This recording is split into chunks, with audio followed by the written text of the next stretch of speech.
ত্রয়োদশ অধ্যায়। আমরা ত্রয়োদশ অধ্যায়ে কোথায় পড়ছি? আচ্ছা,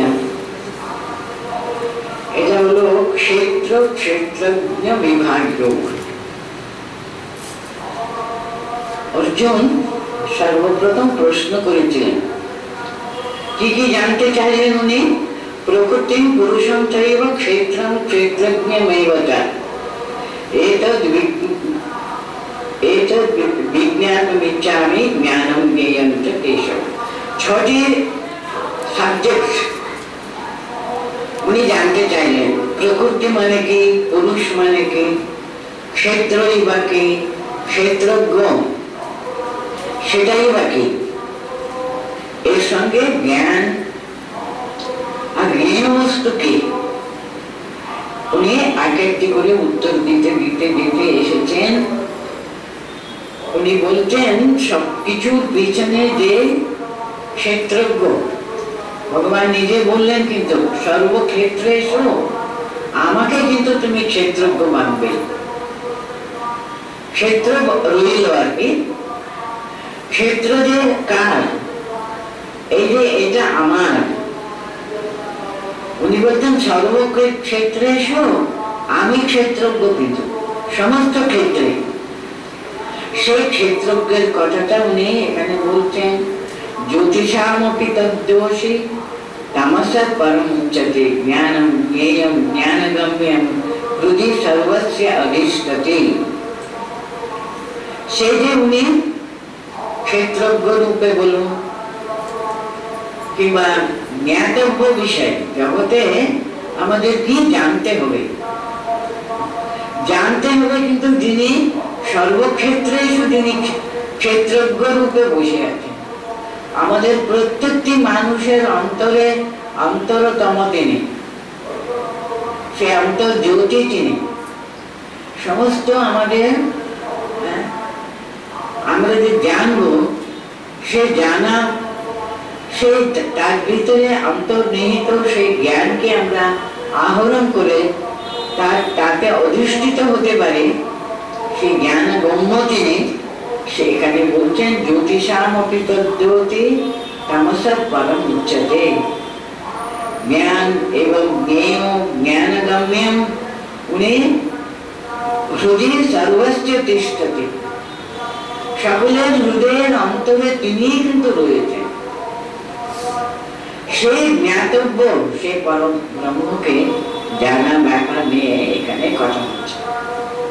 এটা বলে তিনি কনক্লুশন এখানে বলতে চাইছেন, তাহলে তুমি সব জানলে এখন ইতি ক্ষেত্রং তথা জ্ঞানম জ্ঞেয়ং চ উক্তম সমাসতঃ মদ্ভক্তঃ এতদ্ বিজ্ঞায় মদ্ভাব উপপদ্যতে। সবকিছু বললেন তো, ক্ষেত্র ক্ষেত্রজ্ঞের কথা বললেন, তার ভালো করে ক্ষেত্রজ্ঞ ক্ষেত্রকে ভালো করে জানলে কি হয় সে কথা এখানে বলছেন। এখন তুমি জানলে তো ক্ষেত্রম তথা জ্ঞানম জ্ঞেয়ম চ উক্তম সমাসতঃ। সমাসত মানে সংক্ষেপে। তাহলে তোমার কাছে আমি সংক্ষেপে কি কি বললাম, ক্ষেত্র কি আর ক্ষেত্রজ্ঞ, এই ক্ষেত্রের জ্ঞানটা, আর আমাদের এই জগতে জ্ঞাতব্য কি জিনিস, কি জানতে হবে, মানুষের জীবনের পরম উদ্দেশ্য কি, পরম সার্থকতা আমরা কি করে লাভ করব, সে সকলের অন্তরে তিনি অন্তর্যামী রূপে তিনি যে বসে আছেন তাকে জানা, তার সঙ্গে পরিচিত হওয়া, তাতে আমরা প্রতিষ্ঠিত হওয়া। ক্ষেত্র দেখুন আজকে আছে, প্রতি মুহূর্ত পরিণামতে এত চেঞ্জেস, আমরা হয়তো প্রতিদিন প্রতি মুহূর্ত বুঝতে পারি না ঠিকই, কিন্তু কয়েকটা বছরের পরে আমরা বুঝতে পারি, একটা বছরের পরে বুঝতে পারি। যে অত্যন্ত একেবারে শিশু ছিল, ও ও কেমন আস্তে আস্তে বড় হচ্ছে। যেমন কৈশোর সে কিশোর হলো, আস্তে আস্তে যে যুবক হচ্ছে, তারপর তিনি প্রৌঢ়, তারপর তিনি একজন বুড়ো বয়স্ক। এইভাবে আর কি পরিণতি, ওই শরীর একদিন থাকবে না, চলেই যাবে। তাহলে এই শরীর তো ক্ষেত্র তো সবসময় আমরা এনজয় করতে পারবো না, একরকমও থাকে না। কিন্তু সবকিছুর পেছনে ক্ষেত্রজ্ঞ রূপে তিনি রয়েছেন, তার জানা বলে তো ঠিক ঠিক ভাবে তাকে জানাই তো পরম আমাদের লক্ষ্য। মানব জীবনের সার্থকতা সেখানে সে অন্তরতম দিনে তাকে জেনে, তার সঙ্গে পরিচিত হয়ে, তাকে অধিষ্ঠিত হয়ে, তখনই কিন্তু পরম সার্থকতা আসে। এখানে তার জন্য বলতেন এই তো ক্ষেত্রের কথা তোমাকে আমি অত্যন্ত ব্রিফলি সংক্ষেপে বললাম, জ্ঞানের কথা, জ্ঞেয় বস্তু সেই সব তোমাকে জানালাম। মদ ভক্তঃ এতদ বিজ্ঞায় মদ্ভাবয়া উপপদ্যতে। তিনি এইভাবে ক্ষেত্রের সম্পর্কে সমস্ত জ্ঞানকে, এই সমস্ত ক্ষেত্রের ভিতরে যে জ্ঞেয় বস্তু আছেন তাকে জানা, তাকে জানলে সমস্ত ক্ষেত্রের খবর পাওয়া যায়। কারণ ভগবান নিজ মুখে বলেছেন, আমি হলাম সমস্ত ক্ষেত্রে যিনি জ্ঞান, একেবারে জ্ঞাতব্য বস্তু, ক্ষেত্রজ্ঞ রূপে রয়েছে। কিন্তু আমাকে জানলে কিন্তু শুধু এই ক্ষেত্রের কথা কেন, সমস্ত ক্ষেত্রের খবর তুমি পেয়ে যাবে। আমাকে জানো আগে, আমাকে জানতে পারলে তোমার সব জানা হয়ে যাবে। তার জন্য এখানে বলছেন, তোমাকে আমি তো সবই জানালাম। আমার ভক্ত দিনে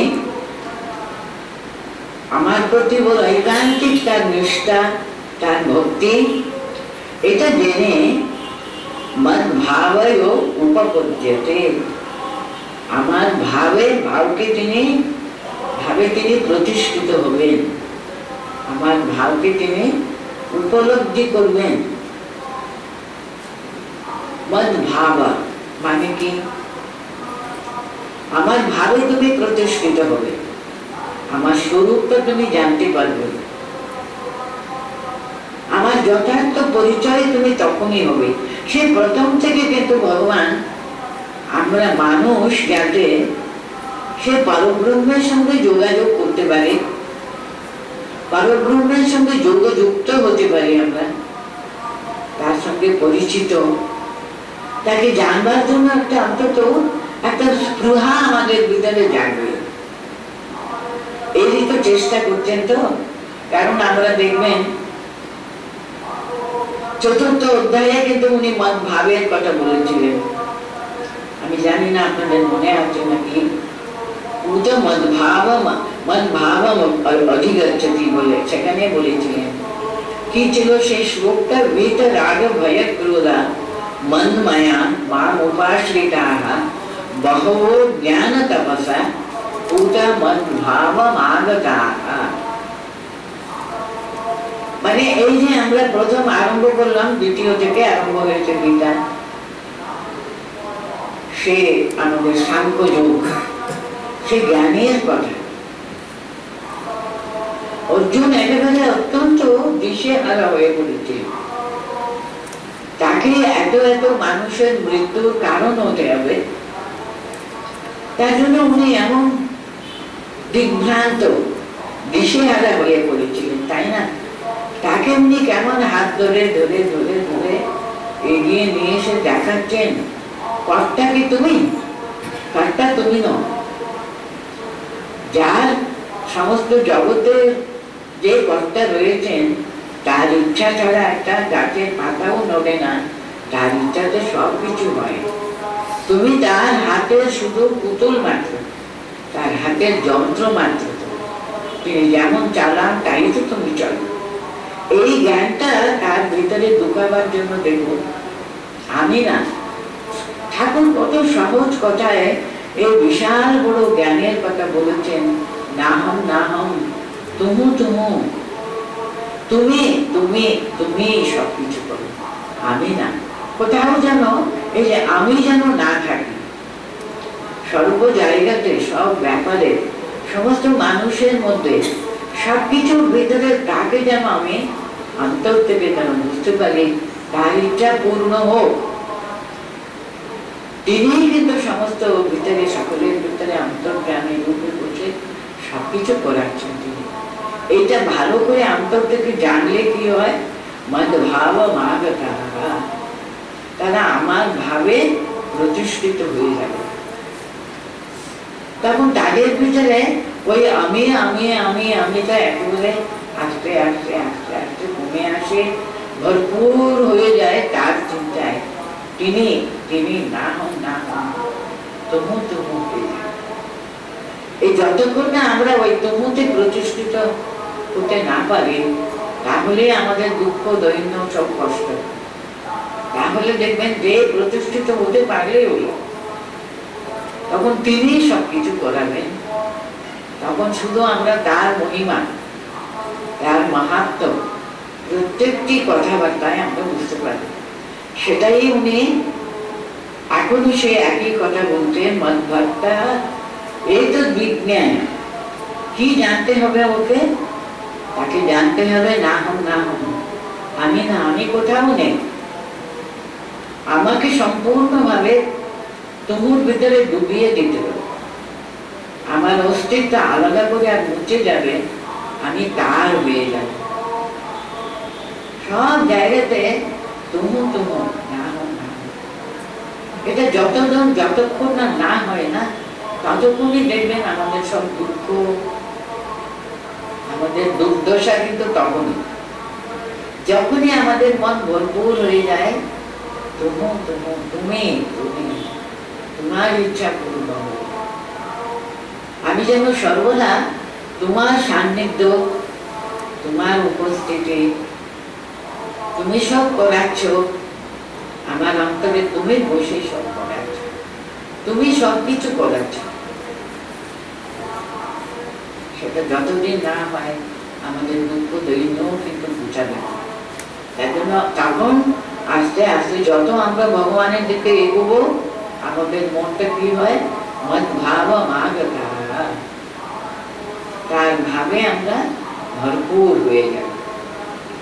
কিরকম অবস্থা দেখুন, এই যে লক্ষ্যটা কিন্তু যে কোনো ভাবে, যে কোনো পথ অনুসরণ করতে পারে।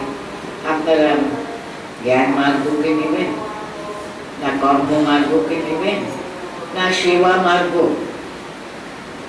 না ভক্তি মার্গ, যে কোনো মার্গকে অনুসরণ করে কিন্তু গন্তব্য স্থানটাকে না হোক না হোক, আমি না, তুমি তুমি সব করাচ্ছ। তাকে শরণাগত হয়ে তিনি আমার হাত ধরে করিয়ে নিচ্ছেন, তিনি আমার হাত ধরে সব করিয়ে নিচ্ছেন। শুধু করিয়ে নিচ্ছেন, মুখের কথা যেন না হয়, সেটা অন্তরের যেন। আমাদের একেবারে নিঃশ্বাস প্রশ্বাসে যেন এই তুমু তুমু কথা সর্বদা যেন অনুরণিত হতে থাকে। তাহলে দেখবেন আমরা আস্তে আস্তে বুঝতে পারবো এগুচ্ছে। মদ ভাব মাগতা, এখানে কি বললেন, মদ ভাবয়ো মদ ভাব উপপদ্যতে, আমার ভাবে তিনি, ভাবকে উনি প্রাপ্ত হবেন, আমার ভাবে প্রতিষ্ঠিত হবেন। ইতি ক্ষেত্রম তথা জ্ঞানম জ্ঞেয়ম চোক্তম সমা জ্ঞেয়ম চ উক্তম সমাসতঃ। ক্ষেত্র, ক্ষেত্রের কথা, আর ক্ষেত্রজ্ঞকে জানাই হলো জ্ঞান, আর জ্ঞেয় বস্তু হলো তাকে জানতে হবে। তিনি সর্বক্ষেত্রে ক্ষেত্রজ্ঞ রূপে বসে আছেন, বিরাজ করছেন, সবকিছুর মূলে তিনি রয়েছেন। তাকে আমি সংক্ষেপ ভাবে তোমাকে সবকিছু বললাম। আমার ভক্ত যে আমাকে সর্বদা তিনি অনুসরণ করেন, এটা জেনে নিয়ে কি করবেন, আমার ভাবে তিনি প্রতিষ্ঠিত হয়ে যাবে। যখন জানতে পারবেন, দেখুন একজন ভক্ত ভগবানের ভাবে বিভোর হয়ে তিনি সর্বক্ষেত্রে তাকে দর্শন করবেন। যাহা যাহা নেত্র করে তাহা তাহা কৃষ্ণ স্ফুটে বলে একটা ভক্তি মার্গের কথা আছে না, তাহা তাহা ইষ্ট স্ফুটে উঠতে পারে। তিনি ইষ্ট দর্শন সর্বত্র করছেন আমাদের অন্তরে। সেই ইষ্ট তিনি ইষ্ট রূপে বসে সব কাজ করিয়ে নিচ্ছেন। এটা যে প্রতিষ্ঠিত হওয়া, আমার ভাবে, সেটাই হলো আমার ভাবে প্রতিষ্ঠিত হওয়া, আমার ভাবকে রাখতে হবে। এটা হলো ইতি ক্ষেত্রম তথা জ্ঞানম মেয়ম চা উক্তম প্রমাততঃ মদ্ভক্তঃ এতদ্ বিজ্ঞায় মদ্ভাবয়ো উপপদ্যতে। প্রকৃতিম পুরুষম চৈব বিদ্ধি অনাদি উভাবপি বিকারাংশ্চ গুণাংশ্চৈব বিদ্ধি প্রকৃতি সম্ভবান। এখন দ্বিতীয় শ্লোকে কি বলছেন উনি? প্রকৃতি আর পুরুষ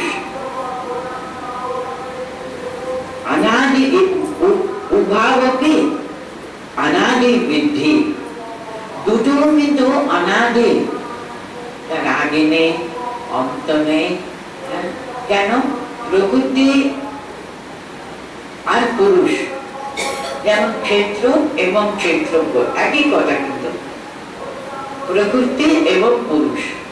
বাইরে যা সমস্ত আমরা দেখতে পাই চারিদিকে পঞ্চমহাভূতে তৈরি এই প্রকৃতি আর কি, আর তার পেছনে সেই চৈতন্য রূপে তিনি বিরাজ করছেন পুরুষ, তিনি সেই ক্ষেত্রজ্ঞ তিনি। এরা কিন্তু অনাদি। যে কখন যে সৃষ্টি আরম্ভ হলো আমরা তো জানি না, আমরা তো ডেট ফিক্স করতে করে বলতে পারবো না অমুক দিন থেকে অমুক বছরে অমুক দিনে এই সৃষ্টি আরম্ভ হলো। সে কত কত যুগ যুগ যুগ যুগ ধরে এই সৃষ্টি চলেছে, তো চলেছে চলেছে। তাই জন্য বলছেন অনাদি। যেমন ভগবানের কোনো আদি নেই, অন্ত নেই, ঠিক তেমনি তারই যে সৃষ্টি, কারণ তিনি সৃষ্টি রূপে আমাদের সামনে একেবারে অভিব্যক্ত হয়েছে, আমরা দেখতে পাচ্ছি তাকে। কারণ আমরা কিরকম দেখবার চেষ্টা করব, সর্বত্র তিনি বিরাজ করছেন। যাহা যাহা নেত্র করে তাহা তাহা ইষ্ট স্ফুটে, সর্বত্র তিনি, সর্বত্র। আমরা বললাম না সর্বতঃ পানি পাদম সর্বত অক্ষি শিরো মুখম, সর্বতঃ তার বললেন সর্বদা সমস্ত জায়গাতে একেবারে অনুকণার ভিতরে তিনি ছাড়া কে আছেন? সর্বত্র তিনিই রয়েছে। কারণ প্রকৃতিকে যখন সৃষ্টি করলেন না, আমাদের শাস্ত্র বলে তার সৃষ্ট তদেব অনুপ্রাবিশদ, তদেব অনুপ্রাবিশদ বলা হয়। আমাদের বেদান্তে এই কথা আছে, তার সৃষ্ট তদেব অনুপ্রাবিশদ। তিনি সৃষ্টি করে তিনি কোথায় গিয়ে বৈকুণ্ঠে তিনি বসে আছেন তা কিন্তু নয়। তিনি সৃষ্টি করে সৃষ্টির অনুকণা সমস্ত কিছুর ভিতরে ঢুকে তিনি সমস্ত কিছুকে পরিব্যাপ্ত করে তিনি তো রয়েছে। আমি কোথাও বাইরে চলে যাইনি, আমি সমস্ত সৃষ্টির মধ্যে, সৃষ্টির ভিতরে, সৃষ্টিতেও ওতপ্রোতভাবে আমি তার ভিতরে ঢুকে পড়েছি বলছি। প্রকৃতি পুরুষম চৈব বিদ্ধি অনাদি উভাবপি, দুটো কিন্তু অনাদি বলে জানবে। বিকারাংশ গুণাংশৈব বিদ্ধি প্রকৃতি সম্ভবান। এই যে তার বিকারাংশ মানে কি, আমাদের যে সুখ দুঃখ কষ্ট কত কি আমাদের হচ্ছে না, আমাদের এই যে ওটা বিকার ছাড়া আর কি বলবো। কখনো আমরা এত আনন্দ বিভোর হয়ে এত উল্লসিত হয়ে থাকি, কখনো সামান্য কিছু আমাদের মনের মতো কিছু না হলে আমরা একেবারে দুঃখে অভিমান অভিমানে মুছড়ে পড়ি। মানে এটা কত রকমের হাসি কান্না অনবরত আমাদের জীবনে চলেছে না? এই সমস্ত দুঃখ ইত্যাদি ইত্যাদি আমাদের সমস্ত ব্যাপার আর কি, প্রকৃতি সুখ দুঃখ ইত্যাদি আর কি, সত্যতম রজ ইত্যাদি ইত্যাদি গুণাংশে। এবার দেখুন, এই যে সত্য রজতম আমাদের প্রকৃতি, আমাদের এই শরীর তৈরি হয়েছে না, এই তৈরি প্রকৃতির দ্বারা তৈরি হয়েছে। প্রকৃতি কিন্তু এই সত্য রজতম এই তিনটে গুণের দ্বারা তৈরি জীব। যখন উনি আমাদেরকে প্রকৃতি এই শরীর তৈরি করেছেন, আমাদের ভিতরে দেখুন আসার সময় আমাদের মনটা কত প্রফুল্ল থাকে, এত মনটা উচ্চ ভাবে থাকে, আমরা তখন ভগবানের চিন্তা করতে চাই, মনটা একেবারে আনন্দে ভরপুর হয়ে থাকে। সেই আনন্দ শুধু একটা উল্লসিত ভাব শুধু তা কিন্তু নয়, একটা ভরপুর, একটা শান্ত সমাহিত একটা ভাব, সেটা কিন্তু সত্যগুণের বইয়ের প্রকাশিত। কিন্তু কোনো কোনো সময় আমরা এত অ্যাক্টিভ, এটা করতে চাই, ওটা করতে চাই, কত কি আমাদের চিন্তা ভাবনা, কত প্ল্যান, কত কি আমরা কত কি করতে উদ্যম, আমরা এত উদ্যমশীল আমাদের মন, একটাতে তৃপ্তি হয় না, কিন্তু আমরা এটা করতে চাই, ওটা করতে চাই, কত কি, ওটা রজগুণের প্রকাশিত। কিন্তু আমাদের মন কোনো কোনো সময় এমন হয়ে যায় না, কিছু করতে ইচ্ছে করে না, চুপচাপ কোনো কিছু চিন্তা করতেও ইচ্ছা করে না, শুধু শীতের সম্বন্ধে এমন কম্বল মুড়ে দিয়ে ঘুমিয়ে থাকতে ইচ্ছা করে, ওটা কিন্তু তমভাবের বহির প্রকাশ। এই যে অনেক রকমের এইসব গুণগুলো কিন্তু আমাদের শরীর মন, আমাদের যে ভাবে আমরা ভরপুর হয়ে থাকি তার উপরে নির্ভর করে। তার জন্য ভগবান বলতেন শরীরধারী আমরা, প্রকৃতির এই সমস্ত গুণ বিশেষকে নিয়ে আমাদের শরীর তৈরি করেছে, আমাদের ভিতরে সবগুলো তো প্রকাশ পাবেই পাবে। তার জন্য বলছেন বিকারাংশ গুণাংশৈব বিদ্ধি প্রকৃতি সম্ভবান। এক অনাদি কিন্তু আমাদের প্রকৃতি এবং প্রকৃতি জাত সবকিছু, প্রকৃতি বলো তার অন্তর্নিহিত সেই চৈতন্য স্বরূপ, সে পুরুষ, প্রকৃতি পুরুষং চৈব, পুরুষান এই বচন, সেটা সন্ধি হয়ে পুরুষং চৈব হয়েছে আর কি। প্রকৃতি পুরুষং এই বচন বিদ্ধি, জানবে, অনাদি উভাবকে অনাদি, দুটোও কিন্তু অনাদি অনন্ত, কবে যে সৃষ্টি হয়েছে। আমি মানুষ রূপে আজকে আমাকে দেখতে পাচ্ছেন, কত কি কত কি কত কি জন্ম জন্মান্তরে কত পোকা মাকড় হয়ে আরম্ভ হয়ে সে বিকাশ পেতে পেতে পেতে আজকে মানুষ হয়েছে। তার জন্য কত যুগ যুগ ধরে, কত জন্ম জন্মান্তর ধরে এই যে চলেছে না, তার জন্য অনাদি, কবে আরম্ভ হতে জানি না। এই বিকারাংশে গুণাংশে বৃদ্ধি প্রকৃতি সম্ভবান, আমাদের সবকিছু সুখ দুঃখ, আমাদের আনন্দ, আমাদের সমস্ত কিছু দেহেন্দ্রিয়ের আর কি সবকিছু বিকার, আর সমস্ত গুণ সত্য রজতম গুণের যে বহির প্রকাশ আর কি, সব কিছু কিন্তু প্রকৃতির দ্বারা কিন্তু তারা সর্বদা পরিচালিত হয়। সত্যগুণের প্রকৃতি হলে আট রকমের আমরা কাজকর্মগুলো করি, রজগুণের হলে আট রকমের কাজকর্ম, আমাদের চিন্তা ভাবনা সবগুলো আমরা গুণের দ্বারা সবসময়, তিনি কিন্তু গুণাতীত, আমরা কিন্তু গুণে আবদ্ধ, কিন্তু শুধু তার কাজে এগোতে এগোতে এগোতে এগোতে আমরাও কিন্তু গুণাতীত অবস্থা লাভ করতে পারি। শুধু ভগবান কিন্তু এই গুণের অতীত, তিনি প্রকৃতির দ্বারা তো আবদ্ধ নন, তাই জন্য তিনি গুণাতীত। অথচ দেখুন উনি পর্যন্ত যখন শরীর ধারণ করে অবতীর্ণ হন, তিনিও কিন্তু শরীরের দ্বারা কিন্তু আবদ্ধ হয়ে, তিনিও এমন ব্যবহার করেন, তখন আমাদের মনে হবে উনি অবতার, ভগবান স্বয়ং নেমে আসছেন, উনি এরকম হাত বাঁধলেন, তার জন্য কষ্ট পাবেন, ভীষণ ব্যথা হচ্ছে বলে ব্যস্ত হবেন, একে জিজ্ঞেস করবেন, ওকে জিজ্ঞেস করবেন, আমরা যখন ভাবি বাবা উনি ভগবান বলেন, উনি এরকম ব্যবহার করেন কেন? উনি শরীর ধারণ করে এলে রক্ত মাংসের শরীর তো বাবা, উনি যখন ওই যে বিকারাংশ গুণাংশ তার ভিতরে উনি আবদ্ধ হয়ে যান বলে আর কি। বিকারাংশ গুণাংশ বৃদ্ধি প্রকৃতি সম্ভবান। যখন তিনি শরীরে রক্ত মাংসের শরীরের ভিতরে থাকলে এরকম ইচ্ছা হলে, যেমন আপনাদের মনে আছে কথা বলতে আছে না, একবার নাকি হলদারি নাকি রামলাল নাকি বলেছিল ঠাকুরকে, তুমি কেন ধরে ধরে রাখা রাখা করে এসব বলছো কেন? তুমি ভগবানকে চিন্তা করো না, কোথায় তুমি ওইসব বড় চিন্তা না করে এসব ছেলেদের কথা শুনছো। তখন ঠাকুর বলতেন ঠিক আছে, আমি শুধু ভগবানের চিন্তায় ডুবে থাকি।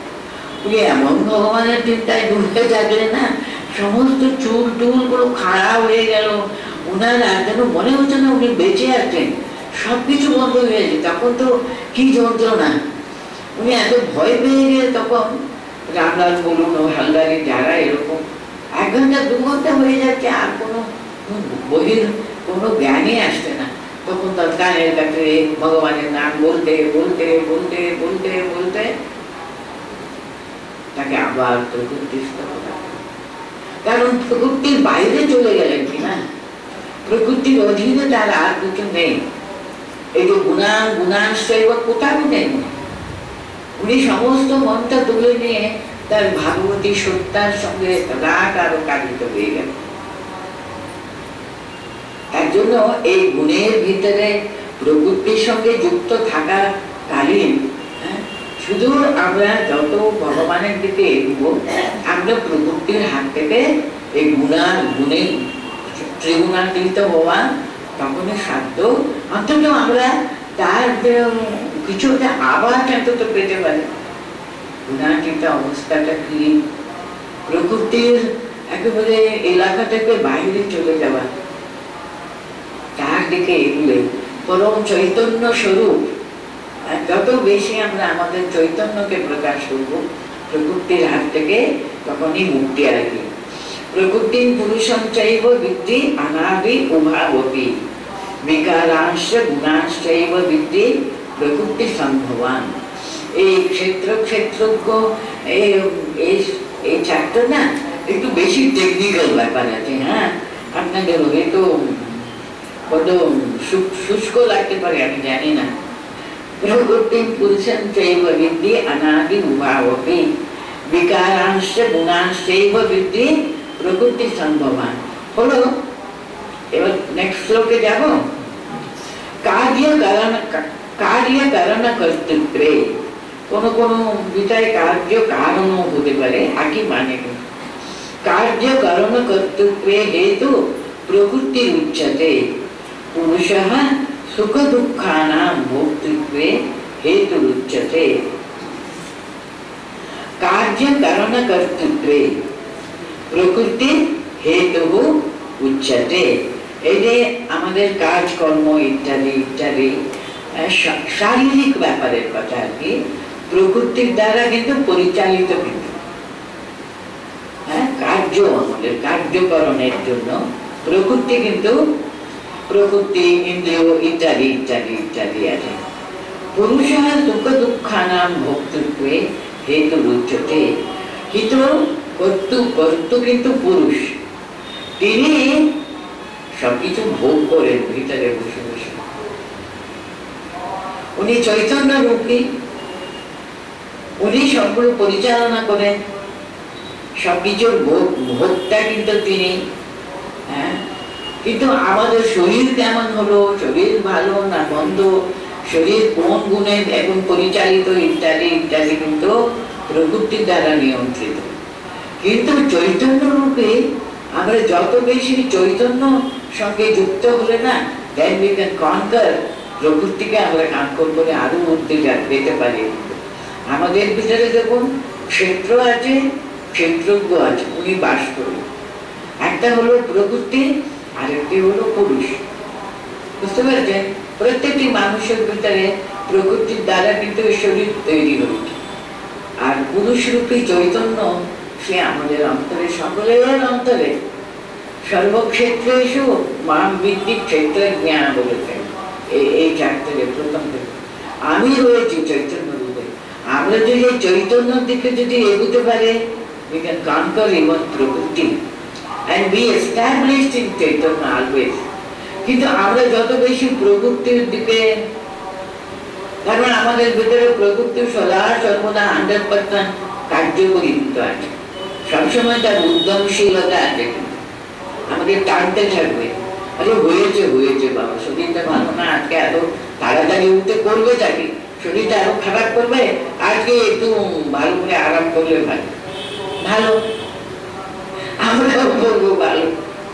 কিন্তু আমাদের বলতে হবে না না না, আমাদের অভ্যাসটা কেন খারাপ করে নেব, বসি না, না পারি তখন দেখা যাবে একটু হাত পা ধুয়ে একটু ভগবানকে ডাকবার চেষ্টা করে, এই তো বর্ষা হয়ে গেল ইত্যাদি ইত্যাদি জোর করে যদি ওই চৈতন্য রূপকে জাগাতে পারলে, বলুন যে কোনো সময় আমাদের যদি চৈতন্যের দিকে যদি আমাদের সবসময় আমাদের চেতনা যদি উদ্বুদ্ধ থাকে, we know that, যেমন ঠাকুর বলেছেন আমাদেরকে মানুষ, এই যে হুঁশ থাকা সর্বদা, আমি যে মানুষ, আমি কি সবসময় প্রকৃতির কন্ট্রোলের ভিতরে থাকবো? আমি শুধু কি আমি জন্তু জানোয়ার নাকি? জন্তু জানোয়াররা কিন্তু ইনস্টিংক্টে চলে, তারা কিন্তু প্রকৃতির অধীনে থাকে, কিন্তু আমার অন্তরে চৈতন্য প্রকাশটা অনেক বেশি, তাকে আমি আরো উদ্বুদ্ধ করতে পারি, আরো উদ্বুদ্ধ করতে পারি, আরো উদ্বুদ্ধ করে এই চৈতন্য রূপী এমন প্রকাশিত হবেন। দেখুন যেমন দেখলেন আপনি ঠাকুর, আমি ভগবত চিন্তায় সবসময় ডুবে থাকবো, বাস্তবে তাই হয়ে গেলে, তাই হয়ে যাবো। কিন্তু religion is, it is being and becoming. আপনি কিন্তু আপনার অন্তরে সেই চৈতন্য রূপী ভগবান বসে আছেন, আপনার ইচ্ছা করলে 100% তার সঙ্গে যুক্ত হতে পারেন, ইচ্ছা করলে 100% ম্যাটারের সঙ্গে জড় তাও হতে পারে। It is left to you, because only human beings, have this capacity to discriminate. বিচার করবার বিচারশীলতা কার আছে বলুন না? বিচারশীলতা শুধু মানুষেরই আছে, আর কোন জীবজন্তুর তো ভালো মন্দ বিচার করবার কোন ক্যাপাসিটি আছে বলুন? কারণ নেই তো, মানুষ। শুধু আমরা মানুষ বলে আমাদের বিচারশীলতা ভগবান দিয়েছেন। কেন? বিকজ আমরা ভগবান হতে পারি, আমরা পশু স্তরেও নেমে যেতে পারি। কার সঙ্গে আইডেন্টিফাই করবো আমরা? না প্রকৃতি না পুরুষ। এইভাবে সবসময় জড় ম্যাটার আর একটা স্পিরিট, এই দুটোর মাঝখানে কিন্তু ওরা কিন্তু ম্যাটারের সঙ্গে সদা সর্বদা যুক্ত, যত জানোয়ার।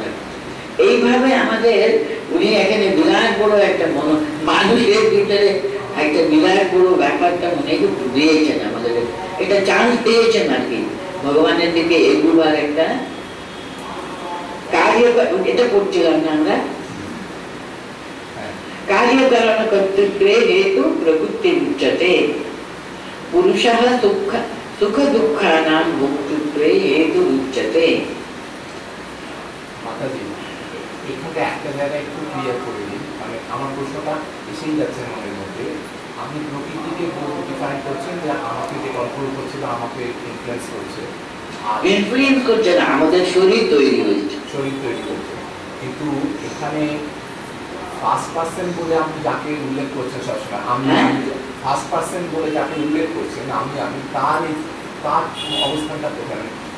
উনি আমাদের সকলের অন্তরে হৃদয়ের ভিতরে বসে, চৈতন্য রূপে বসে আছে, কনসিয়াসনেস পুরুষ ওই রূপে বসে আছে। আপনি যে একটা বললেন যে এইবার শ্রেষ্ঠ মন্ত্র, না হোক না হোক তুমি তুমি, না হোক না হোক, এই অহংটা কোন জায়গাতে দাঁড়ায়? অহংটা হচ্ছে আমার ভিতরে কাঁচা আমি আছে, সবসময় আমি, আরে জগতে আমি রাজা, আমি সর্বোচ্চম করতে পারি, আমার দ্বারা অহংকার করি না আমরা অনেক সময়, আমাকে এরকম বলো, কিন্তু সেটা কাঁচা আমি, সেটা পাকা আমি। আমার ভিতরে যেহেতু বিচারশীলতা দিয়েছেন বলে আমাকে সবসময় ডিসক্রিমিনেট করতে হবে। আমি তাহলে কে? আমাদের রিলিজিয়াস চিন্তা আরম্ভ হয় যখন মানুষ চিন্তা করতে আরম্ভ করবে আমি কে, আমি কি শুধু শরীর, আমি শুধু সুখ দুঃখ নিয়ে থাকবো, সেটা কি আমি, নাকি আমি আরেকটু হায়ার? কেন আমার মন এটাতে আনন্দ পায় না? কেন আমার মন আরো কিছু ভালো কথা শুনতে চায়, আরো কিছু উচ্চ চিন্তা করতে চায়? কেন? তাহলে আমি কোন দিকে যাব? মানুষ তো, ওই হুঁশটা কিন্তু এটা মানুষেরই আছে, এটাই নাকি। তার জন্য ওরা বলে মনুষ্য শরীর কিন্তু অত্যন্ত শ্রেষ্ঠ, কারণ মানুষই কিন্তু পরম শ্রেষ্ঠ জ্ঞানটা লাভ করতে পারবে। আমি যে ভগবান, আমার ভিতরে চৈতন্যকে জাগাতে পারি, আমি সেই চৈতন্যের সঙ্গে যোগযুক্ত হয়ে আমি পরিপূর্ণভাবে সেই চৈতন্যকে লাভ করতে পারি, সেটি মানুষই করতে পারে, দেবতারও পারে না। দেবতা, আমরা দেবতা, স্বর্গ সুখ ইত্যাদি ইত্যাদি ভাবি, তো দেবতাদের শরীরটাও কিন্তু ভোগতন, ওরা শুধু ওটা এনজয় করে শেষ করে দেয়, ওরা কিন্তু নিজেরা একটা আরো উন্নত হবো এটা করবার ক্যাপাসিটি নেই। They have to come back and take a human being, human form, then only they can do tapasya and attain it. তার জন্য ওরা বলে এটা কিন্তু মানুষই পারে, আর কোনো জন্মে এটা পারে না। তুমি হয়তো বলবে মানুষ এসব শাস্ত্র লিখেছে তো তার জন্য মানুষ করে তুলে তা না, আমাদের শাস্ত্র বলে এটা কর্মতনু, ওটা ভোগতনু। এই কর্মতনুতে কিন্তু আরো নতুন কর্ম করে মানুষ এই শরীরে ভগবান হতে পারে, দেবত্বে উন্নীত হতে পারে এই মনুষ্য শরীরে। ভোগতনুতে এটা সম্ভব না, এরকম শাস্ত্র বলে। তুমি অনুভব করতে পারো, এটা অনুভবের ব্যাপার, কেউ তো লিপিবদ্ধ করে যায়নি, এটা অনুভূতির ব্যাপার। হ্যাঁ, আমি অনেক উন্নত, কেমন আমরা দেখেছি দেব মানবকে, আমরা দেখেছি, দেখিনি তো তুমি বলতে পারবে না বাবা। উনি মানুষ শরীরে ছিলেন, কিন্তু উনি পূর্ণ দেবতা কিন্তু ছিলেন না। ভগবান শ্রী রামকৃষ্ণ দেবের কথা আমরা পড়েছি, ওই রকম মানুষকে তো আমরা দেখতে পেয়েছি, পাইনি তো বলতে পারবো না তুমি। তাহলে মানুষ ওই স্তরে উঠতে পারে, তাহলে আমাকেই উঠতে হবে, আমি চৈতন্য স্বরূপে প্রতিষ্ঠিত হতে হবে, তো সেই কথাটা বলা হচ্ছে, বুঝতে পারলে? বিচার বুদ্ধি সহ অন্তরে যে চৈতন্য রূপী আছে, ওই আমি হলো ফাঁকা আমি। কিন্তু এই হয় যার এত কোয়ালিটি আছে যে এরকম হায়ার লেভেল অ্যাটেন্ড করতে পারে, সে কি করে আমার ডাউন আসে যায়? আরে বাবা, আমি যে শরীরে বাস করি না, রক্ত মাংস শরীরে, আমার প্রকৃতি আমাকে জানতে চাবে। আমার প্রকৃতিতে 3টে গুণ আছে, সত্য রজ তম গুণ আছে, ওগুলো আমাকে জানবে না? ওটার সঙ্গে তুমি যুদ্ধ করবে না, এমনি উঠে চলে যাবে। কিছু সিঁড়ি নাকি তুমি হাঁটতে উপরে উঠে চলে যাবে? তোমাকে প্রত্যেকটি স্থিতি উঠতে গেলে তোমার ওই যে প্রকৃতি সম্ভব যে সমস্ত গুণকে তোমাকে দমিয়ে আবার দৈবাংশ রূপকে তোমাকে আরো প্রকাশ করতে হবে, সাগর করতে হবে। সেটা মানুষই করবে, ওর বিচার বুদ্ধি আছে বলে করবে, অন্য কেউ করতে পারবে। তোমার ভিতরে দুটো আছে, একটা কাঁচা আমি আছে, একটা পাকা আমি আছে। তুমি কাঁচা আমের প্রশ্রয় নেবে। আমরা সাধারণ মানুষ, আমরা অনেক সময় কাঁচা আমি আমাদের উপরে প্রভুত্ব করবে। আমি রক্ত মাংস শরীরে আছি তোরে বাবা, সেটা তার সুখ দুঃখ তার অনুভব করছে না, তো সুখের অনুভূতি বেশি আমাদের টানে না, টানবে নাই বা কেন? আমি সাধারণ মানুষ, তার জন্য ওটা আসবে কত জন্মে আমরা সেটা পান করে বুঝতে পারছো? তার কি হলো 22 তাহলে কার্য কারণা কর্তৃত্ব হেতু প্রকৃতির উচ্চতে পুরুষ সুখ দুঃখানাম ভোক্তৃত্ব হেতু উচ্চতে। পুরুষ প্রকৃতিস্থ হি ভুঙ্ক্তে প্রকৃতিজান গুণান কারণঃ গুণসম্ভবস্য সদ অসদ যোনি জন্মসু। এই অধ্যায় না প্রত্যেকটি শ্লোকে এত ডিফিকাল্ট ধারণা করতে গেলে আর কি। পুরুষ প্রকৃতিস্থ হি ভুঙ্ক্তে প্রকৃতিজান গুণান, এখানে হি মানে যেহেতু, পুরুষ মানে চৈতন্য স্বরূপী তিনি, প্রকৃতিস্থ, এই যে তোমার প্রশ্নের উত্তর এখানে বলছেন, যেহেতু সেই পুরুষ সেই চৈতন্য স্বরূপ তিনি প্রকৃতিস্থ প্রকৃতি যান গুণান ভুলতে, উনি প্রকৃতির সঙ্গে যুক্ত হয়ে এই শরীরে বাস করতে বলে প্রকৃতিজাত গুণের সবকিছু উনি ভোগ করেন। আমাদের কোনো কেউ পিন ঢুকলে আমার কিন্তু ব্যথা হবে, কারণ আমি শরীরে বাস করি, কিন্তু আমি এমন তন্ময় হয়ে ভগবানের চিন্তা করছি ওই সবগুলো কিছু অনুভবই করি না। তাহলে চৈতন্য কত ঊর্ধ্বে উঠতে হবে, শরীরের সঙ্গে কিছু নেই মানে কিন্তু আমি অন্তত সর্বদা কিন্তু শরীরের সঙ্গে যুক্ত আছি। তার জন্য বলছেন পুরুষা দেশ বিকাশ, পুরুষা কিন্তু প্রকৃতির সঙ্গে আছেন, সর্বদা যুক্ত হয়ে আছেন, ওখানে বাস করেন তিনি। তার জন্য প্রকৃতি যান গুণান, প্রকৃতির সঙ্গে জাত সমস্ত সত্য রজ তম সুখ দুঃখ সব তিনি ভোগ করতেই হবে। হি মানে এখানে বিকাশ, যেহেতু পুরুষ প্রকৃতির সঙ্গে যুক্ত হয়ে এই শরীরে বাস করছেন বলে তাকে সবসময় কষ্ট ভোগ করতেই হবে। কেউ একটু জিজ্ঞেস করেছিল না ঠাকুরকে, আপনি ভগবান স্বয়ং, আপনি হাত ভাঙলেনি বা কেন, আর এবং ব্যথা করতে এসব বলছেন কেন? এটা আপনি না ভগবান স্বয়ং। আর আজকে আমি হাত ভাঙলাম, আমার মন ভেঙে গেছে, ব্যথা হয় না বুঝুন? আমি যতক্ষণ শরীরের সঙ্গে যুক্ত আছি, উনি যখন সমাধিস্থ হয়ে যাবেন তখন কোনো হুঁশ থাকেও না। সেটা যতক্ষণ পুরুষরা প্রকৃতিস্থ হয়ে প্রকৃতি জ্ঞান গুণান ভুলতে, প্রকৃতির যে সমস্ত গুণ আছে, তার সমস্ত বিকার গুলো আছে, ওটা ওকে ভোগ করতেই হবে।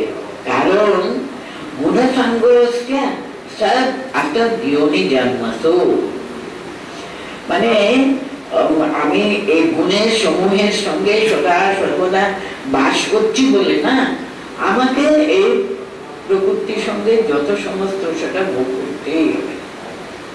আমি জন্ম জন্মান্তর ধরে এটাই তো করে এসছি। এই জন্মে না হয় সাধু সঙ্গ হয়েছে, সদ্গুরু লাভ করেছে, কত কি উচ্চ ভাব আমার মনের ভিতরে উঠেছে, কিন্তু always I am living in the body. বডিটা আমার এত বেশি প্রধান, আর এত জন্ম জন্মান্তর ধরে এই কাজই করে এসছি আমি, টানবে না ওগুলো। তার জন্য ওর সঙ্গে যে সর্বদা এই অধ্যায়টা বড় বেশি গন্ডগোলের অধ্যায়। কারণ এভরি মোমেন্ট আমাদের মনে রাখতে হবে আমরা এই শরীরে বাস করছি, শরীরে এই সমস্ত গুণ সত্তর গুণের খেলা আছে। এই ছাড়াও কিন্তু সুখ দুঃখ অনুভব করে এসছি, এত এত জন্ম জন্মান্তরে সে করে আসছে না, অভ্যাস আছে না, অভ্যাসের মতো। আমি রাগ করবো না ঠিক করেছি, সর্বদা সদা সর্বদা ঠাকুরের নাম স্মরণ করতে করতে না আমি খুব ভালো থাকবো, কিন্তু যখন রাগ করি না তখন সব উড়ে যায়। এরকম হয় তো, কারণ এত জন্ম জন্মান্তরে করে এসছি, তো এই একটা জন্মে তার সমস্ত কিছুর বিরুদ্ধে আমাকে ফাইট করতে কত বেশি সংগ্রহ করতে হবে। তো করতে করতে করতে করতে করতে হবে, করতে করতে ও গিয়ে পৌঁছবেই পৌঁছবে। মানুষকে কিন্তু একদিন পরিপূর্ণভাবে দেবতাদের শক্তিতে প্রতিষ্ঠিত হতে হবে, কারণ মানুষের ভিতরে এই চৈতন্যের প্রকাশ হয়। এই চৈতন্যের পরিপূর্ণ প্রকাশ মানুষের শরীরেই হতে পারে, সম্ভব। তার জন্য এখানে বলা হচ্ছে এই আস্তে আস্তে আস্তে এগোবে বাবা। পুরুষ সেই চৈতন্য স্বরূপের সঙ্গে যুক্ত যত হবো আমরা এগোতে থাকবো আর কি। পুরুষ প্রকৃতিস্থ হি গুণতে প্রকৃতি জ্ঞান গুণা কারণ গুণসঙ্গস্য সদ আসদ যোনি জন্মসু। তাই না? কারণটা কি? এই যে আমরা গুণের সঙ্গে মানে প্রকৃতিতে অধিষ্ঠিত হয়ে কত জন্ম জন্মান্তর ধরে আমি এই গুণের সমস্ত তার প্রতিক্রিয়া গুলো আমি তো ভোগ করে আসছি না, জন্ম জন্মান্তর ধরে ভোগ করে এসছি না, সৎ অসৎ এরকম কতবার কত জন্ম গ্রহণ করেছি আমি। হ্যাঁ, উনি কিন্তু আছেন সর্বসময়ে, কিন্তু উনি আছেন। কিরকম উনি আছেন? এরপরে শ্লোকে আছে উপদ্রষ্টা অনুমন্তা চা ভর্তা ভোক্তা মহেশ্বরা পরমাত্মেতি চাপ্যুক্তো দেহে অস্মিন পুরুষ পরঃ। এই যে পুরুষ পরঃ, সে পরম পুরুষ আমাদের সকলের অন্তরে বসে আছে, সকলের অন্তরে বসে আছেন। উনি কি কি ভাবে আছেন এখানে এত সুন্দর করে উনি এক্সাম্পল দিয়েছেন।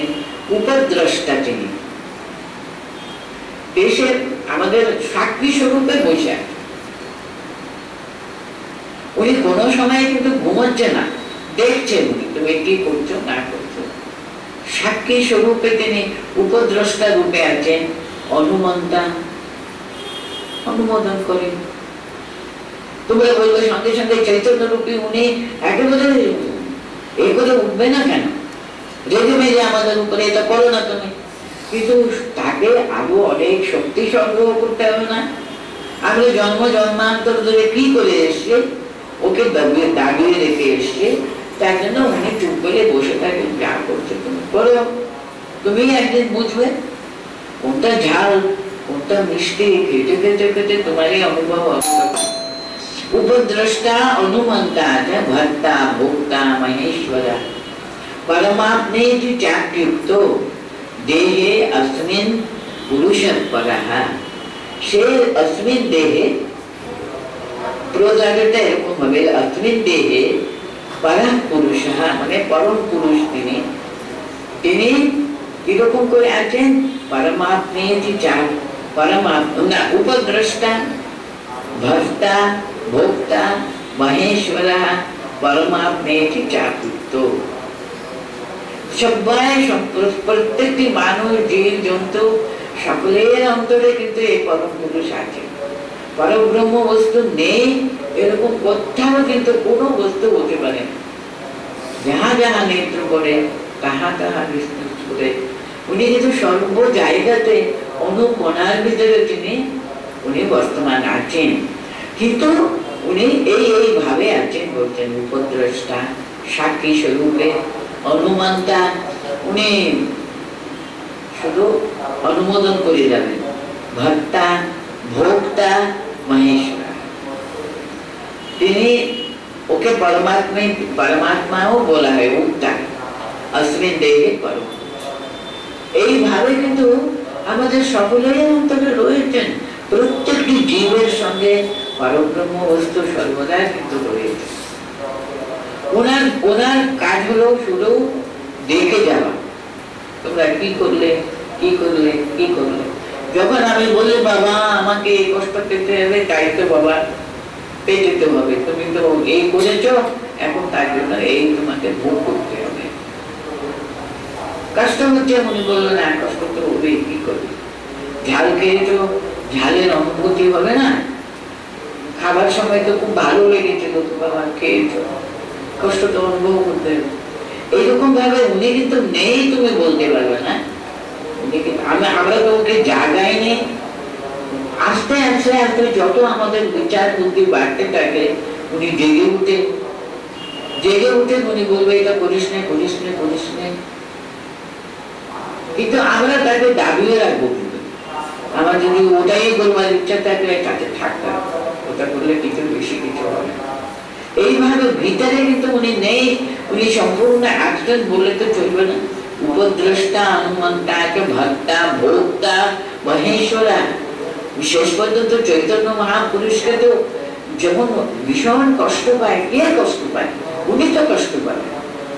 উনি তো ভিতরে ভিতরে, কারণ এত তমগুণের দ্বারা আচ্ছন্ন হয়ে আমাদের অন্তরে কষ্ট পায়, কষ্ট পেতে থাকে। আমরা তো তাকে কষ্ট দিচ্ছি, ওকে তো সুখে রাখবার চেষ্টাই করছি না। উনি কষ্ট পেতেই থাকবে না। সেই মহেশ্বর এরকম পরমাত্মা, যাকে আমরা পরমাত্মা বলি, তিনি अस्मिन् देहे উনি বাস করেন এরকম ভাবে।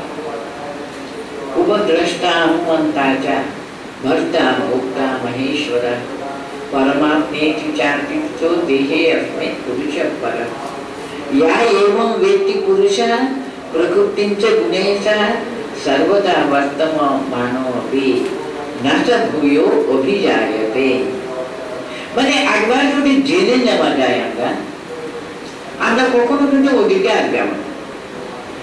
ঠিক ভাবে যদি চৈতন্য যদি আমাদের ভিতরে সম্পূর্ণভাবে আমরা জেনে ফেলতে পারি, তাকে প্রতিষ্ঠিত হতে পারে, সে একমাত্র কিন্তু সত্য, আর সব মিথ্যা মিথ্যাকে তুচ্ছ। সেটা আমরা ছেড়ে দিতে পারি, মানে আমাদের ভিতরে সেই ভাগবতী সত্যাটা কিন্তু এমন ভাবে প্রজ্বলিত করতে হবে না, সেখানে অন্ধকার ওখানে আর ঘেঁষতেই পারবে না। এই জ্যোতি স্বরূপকে এমন ভাবে জাগিয়ে রাখা, চৈতন্য স্বরূপকে সর্বদা জাগিয়ে রাখা। জাগিয়ে রাখবার জন্য কি করতে হবে? সর্বদা তার স্মরণ মনন করা, তার কাছে প্রার্থনা করা, ব্যাকুল ভাবে প্রার্থনা করা।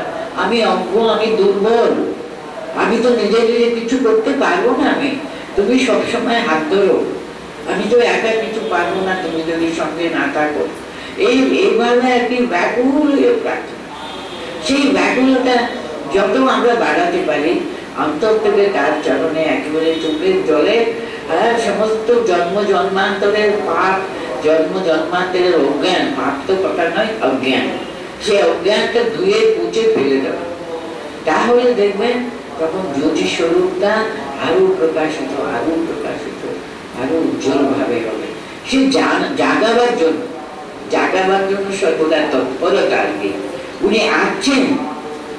সর্বদা বর্তমান অভিজায়তে এনম ব্যক্তি পুরুষম প্রকৃতিতন্ত্র গুণায় পাহা।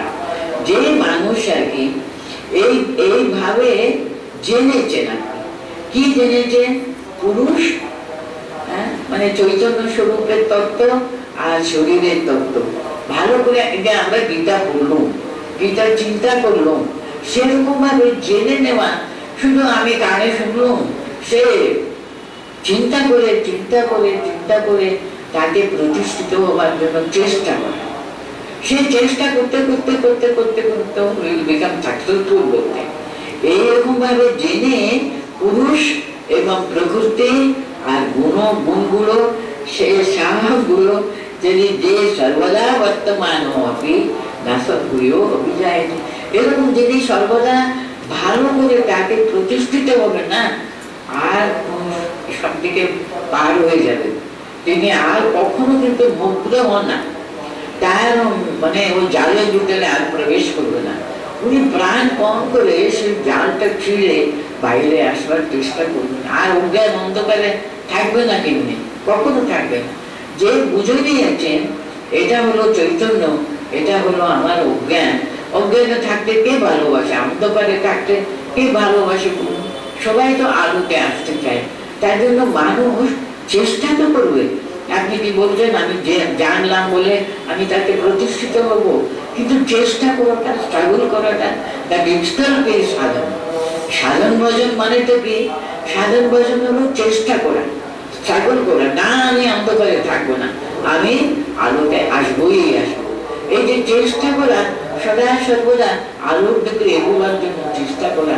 উনি আর কখনো কি ওই অন্ধকারের ভিতরে সুখ পাবেন, আনন্দ পাবেন? কখনো পাবেন না। তার জন্য তার কিন্তু আর কখনো কিন্তু বন্ধনে কেউ ফেলতে পারবে না। তিনি একেবারে মুক্ত হবেনই হবেন, বরং সেইকে লাভ করবেনই করবেন। এবং ব্যক্তি পুরুষান, যে এরকম ভাবে জেনেছে আর কি, এবং ব্যক্তি পুরুষম, পুরুষম গুণাই সাহা প্রকৃতি চান। উনি পুরুষকেও মানে চৈতন্য স্বরূপকেও জানবেন, আর গুণাই সাহা প্রকৃতিটাকেও জানবেন। প্রকৃতির স্বরূপটা কি আর পুরুষের স্বরূপটা কি, যে জেনে নেবে না, পরিষ্কার করে জেনে নেবে, ও প্রাণপণ চেষ্টা করবে প্রকৃতি থেকে মুক্ত হয়ে পুরুষকে ধরবার। আমরা সবাই তাই করছি না বলতো? কে অজ্ঞানের সঙ্গে সবসময় জড়িয়ে থাকতে ভালোবাসে, কিন্তু আমরা সবসময় সাকসেসফুল না হতে পারে। But we are trying, struggling, that itself is life. জীবন মানে আর কি? জীবন মানে আমরা একেবারে জন্ম থেকে জীবন মুক্ত হয়ে জন্মেছি নাকি? তাকে করিনি। তো জন্ম জন্মান্তরের সংস্কার নিয়ে আমরা ফাইট করে করে করে করে, কিন্তু হোপ ফর এভরিওয়ান।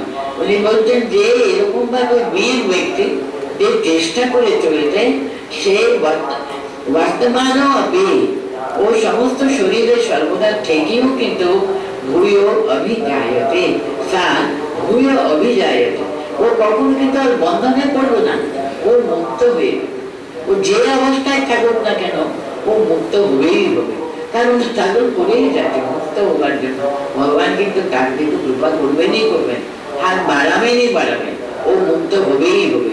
গীতা কত বড় একটা আমাদের একটা আশার কথা বলছে, দেখুন সর্বদা বর্তমান অভিযায়তে, ও যে অবস্থায় থাকুক না ও কষ্ট পাচ্ছে, দুঃখ পাচ্ছে, স্ট্রাগল করছে, কিন্তু ওর মুক্ত হবেই হবে, না কখনো বন্ধনে আর থেকে আনন্দ করবেই না, বন্ধন থেকে উঠবেই ওঠে। ভূয় আপনি অভিযায়তে। এর পরের শ্লোকগুলো কিন্তু আমি আজকে আর করছি না, একটু বেশি সব বাইরে হচ্ছে। কেমন কেমন ভাবে আমরা এগুলো ধ্যানে আত্মনি পশ্যন্তি কেচিৎ আত্মনা আত্মনা সাংখ্যেনা যোগেনা কর্মযোগেনা, কত রকমের পথ আছে আমাদের, যে পথে আমাদের সুবিধা, যে পথে আমরা ভগবানকে বেশি বেশি স্মরণ মনন করতে পারি, যে পথ দিয়ে আমরা এগুতে পারি, সে পথের সন্ধানটা কিন্তু এরপরে দুটি শ্লোকে বলছেন। কিন্তু এই পর্যন্ত কি বলা হলো, যে জেনে নিয়েছে প্রকৃতির কি স্বভাব আর পুরুষ, আমাদের যে জড় প্রকৃতি আমরা বাস করি, শরীরটা কিন্তু জড় প্রকৃতির উপাদান, কিন্তু তার অন্তরে চৈতন্য স্বরূপ তিনি প্রত্যেকটি মানুষের অন্তরে রয়েছেন। তিনি সর্বদা কিন্তু আমাদের দিকে অনিমেষ নয়নে কিন্তু তাকিয়ে আছেন। কখন আমরা তার দিকে থাকবো, কখন তার দিকে এগোবার চেষ্টা করবো, একটুখানি আমরা এগোবার চেষ্টা করলে কিন্তু উনি হাত বাড়িয়ে আমাদের সাহায্য করবেনই করবেন। সেই জন্য আর কি মানুষটা স্ট্রাগল করছে, ঠিক তেমনি সে এগিয়ে গিয়ে তার গন্তব্যস্থান পৌঁছবে। তার জন্য উনি এই শ্লোকে এটা বললেন, হ্যাঁ সর্বদা বর্তমান অভিযায়তে, ওর যে কোনো অবস্থায় ও থাকুক না কেন ও কখনো কিন্তু আর বন্ধনে পড়বে না, ও কখনো কিন্তু আর ওই অজ্ঞান অন্ধকারে থাকতে ভালোবাসবে না। সেটা দিয়ে আমি আজকে শেষ করলাম। থাকতে পর্যন্ত কত কঠিন কঠিন ব্যাপার এটা, সবগুলো এই প্রকৃতি পুরুষ ইত্যাদি ইত্যাদি এত সোজা জিনিস না। এই ত্রয়োদশ অধ্যায় কিন্তু একটু একটু ডিফিকাল্ট অধ্যায় কিন্তু।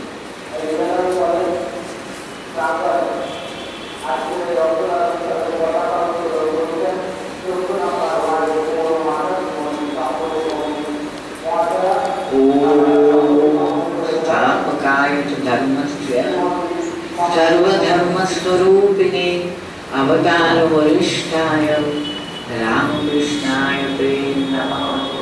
रामकृष्णाय ते नमः। रामकृष्णाय।